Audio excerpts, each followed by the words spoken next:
Welcome to school of thought. আগের ভিডিওতে আমি বলেছিলাম যে ইউনিট 1 এর পরে ইউনিট 2 আমরা করব।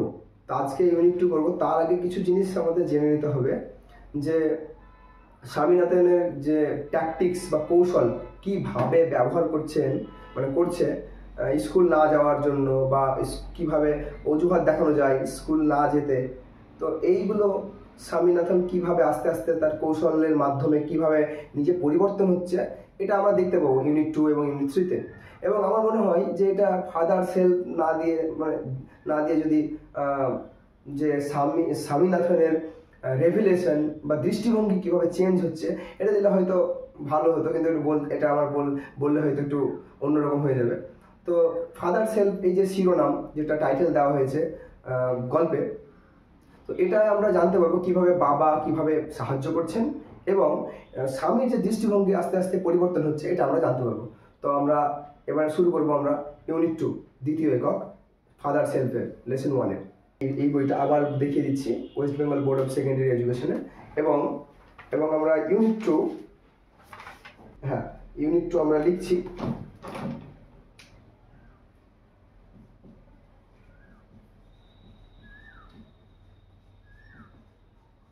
এখানে আর নতুন করে রাইটারের নাম লিখছি না। ইউনিট ইউনিট 2 আমরা পড়ছি। Swami hoped that with this his father would be made to see why he must avoid school for the day. স্বামী জানতো যে, বা স্বামী আশা করেছিল যে that with this এটা দিয়ে মানে কোনটা দিয়ে, এই যে কৌশলগুলো দিয়ে, his father would be made, তার বাবাকে দেখা যাবে, to see দেখতে পাবো, মানে would be made to see মানে আমরা দেখতে পাবো। কিভাবে কি দেখতে পাবো? why he must avoid school for the day, কেন সে কি করছে, স্কুলটা অ্যাভয়েড করছে, এড়িয়ে যাচ্ছে সেই দিনটার জন্য। But father's behaviour took an unexpected turn, কিন্তু বাবার যে ব্যবহার বা দৃষ্টিভঙ্গি, সেটা কি হচ্ছে, একটা আনএক্সপেক্টেড, অপ্রত্যাশিত একটা দিক। মানে স্বামী যা ভাবছিল সেটা কিন্তু হচ্ছে না। হি প্রপোজড, সে প্রস্তাব জানিয়েছিল, টু সেন্ড এ লেটার, বা তিনি মানে এখানে কে, স্বামীর বাবা, যে টু সেন্ড এ লেটার, একটা চিঠি পাঠাতে, উইথ স্বামীর সাথে, টু দ্য হেডমাস্টারকে। নো অ্যামাউন্ট অফ প্রোটেস্ট, কোনো রকমের প্রোটেস্ট বা প্রতিদ্বন্দ্বী, মানে যেটা স্বামী করতে চাইছিল, ট্যাকটিক্স ফ্রম স্বামীর দিক থেকে, উড মেড হিম, তাকে তৈরি করেছিল, বা তাকে made him change his mind, তার মনকে পরিবর্তন করতে কোনো রকম প্রোটেস্ট বা প্রতিবাদ হয়ে ওঠেনি। কে করেছিল? এটা স্বামী করেছিল। কাকে করেছিল? তার বাবাকে। বাই দ্য টাইম, সেই সময়, Swami was ready to leave for school, Swami সেই সময় কি করছিল, স্বামী স্কুল যাওয়ার উদ্দেশ্যে রওনা হচ্ছিল, বা রেডি টু লিভ, ত্যাগ করার জন্য, মানে স্কুলের উদ্দেশ্যে যাবে আর কি। Father had composed a long letter, বাবা একটা কি করেছিল, একটা কম্পোজ মানে হচ্ছে রচনা করা, এ লং লেটার, বড় চিঠি কি করেছিল, রচনা করে, এবার লিখেছিল। কে লিখেছিল? স্বামীর বাবা। টু দ্য হেডমাস্টার দিকে, বা হেডমাস্টারের উদ্দেশ্যে। হি পুট ইট, তিনি এটা রেখেছিলেন, ইন অ্যান এনভেলপ, একটা খামের মধ্যে, অ্যান্ড সিলড ইট, এবং বন্ধ করে দিয়েছিলেন। কে বন্ধ করে দিয়েছিলেন? স্বামীর বাবা। সেই লং লেটারটা কে রচনা করেছিলেন? স্বামীর বাবা।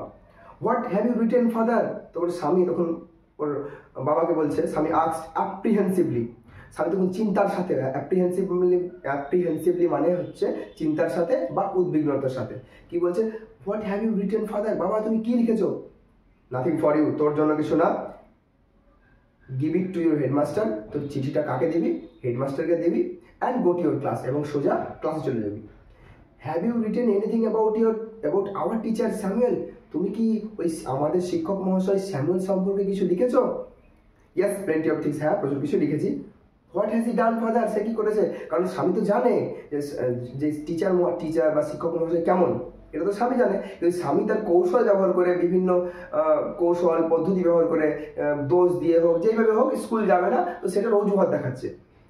Everything is there in the letter, বাবা তখন বলছে যা আছে চিঠির মধ্যে আছে, give it to your headmaster, তো হেডমাস্টারকে কি করবি, এটা দিয়ে দিবি। স্বামী ওয়েন্ট টু স্কুল, স্বামী তখন তার স্কুলে গিয়েছিল।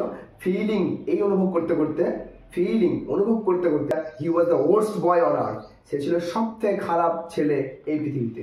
তাহলে ও আস্তে আস্তে তার রেভেলেশন, তার যে দৃষ্টিভঙ্গি, তার যে মতামত আস্তে আস্তে প্রকাশ ফুটে উঠছে এই গল্পের মাধ্যমে, বা ও বুঝতে পারছে যে আমি যেটা করেছি সেটা ভুল করেছি।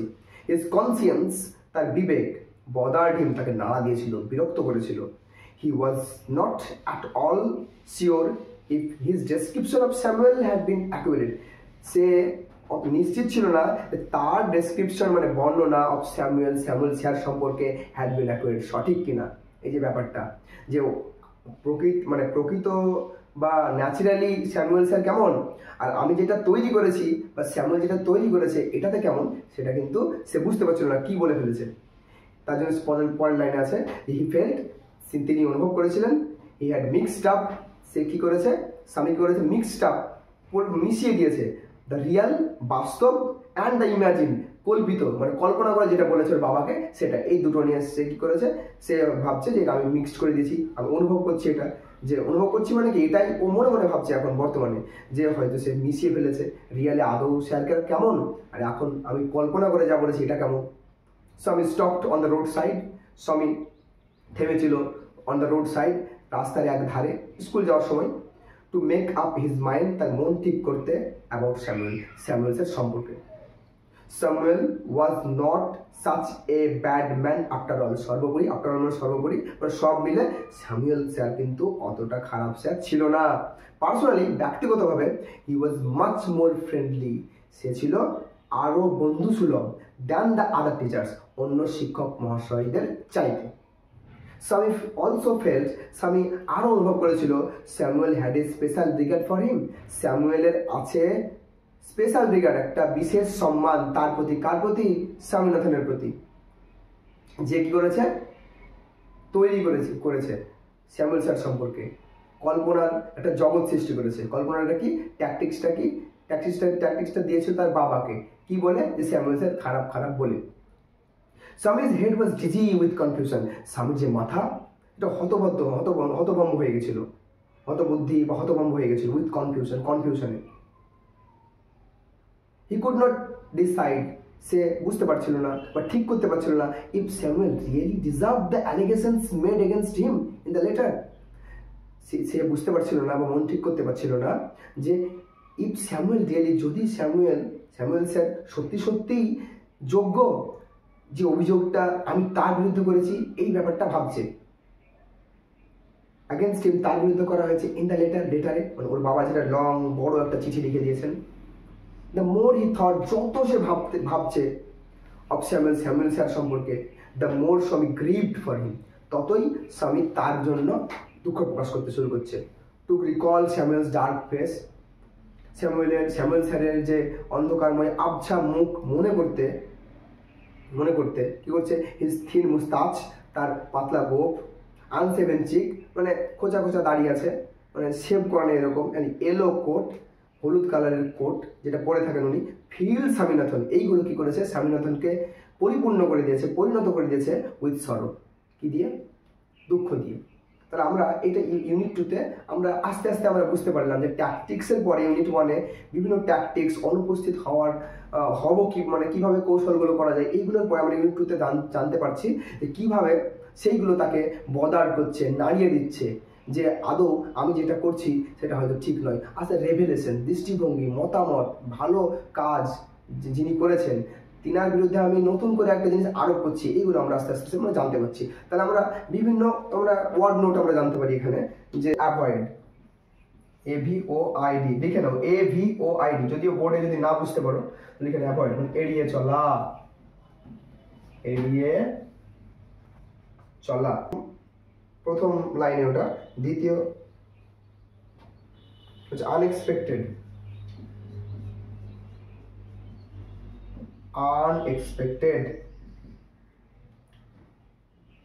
অপ্রত্যাশিত